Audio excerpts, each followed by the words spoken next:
Bonjour et bienvenue dans nos perspectives financières d'aujourd'hui. Rejoignez-nous aujourd'hui pour notre analyse du monde financier, des derniers événements et des dernières informations sur les marchés. Thomas va nous aider aujourd'hui, depuis la salle des marchés. Les ministres des Finances de l'Union européenne ont officiellement adopté de nouvelles règles permettant aux autorités fiscales de partager des données sur les avoirs des particuliers en crypto-monnaie.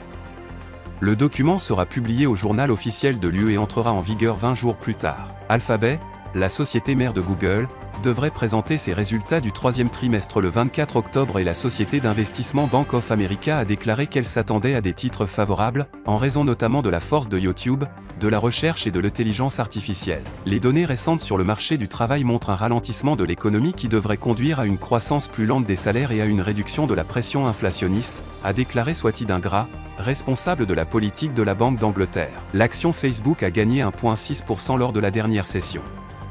L'indicateur RSI donne un signal baissier, ce qui correspond à notre analyse technique globale. La paire euro-dollar a connu une légère correction haussière lors de la dernière session, augmentant de 0,2%. L'indicateur MACD indique un mouvement baissier. La livre sterling a légèrement baissé de 0,2% par rapport au dollar lors de la dernière session.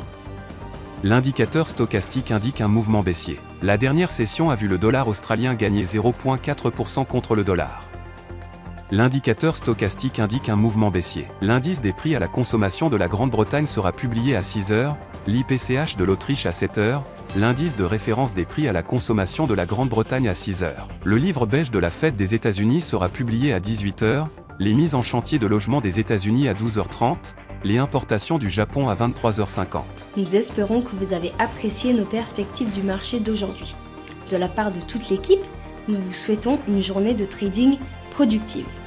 N'oubliez pas de nous rejoindre la prochaine fois pour toutes nos analyses des derniers événements et nouvelles sur les marchés financiers.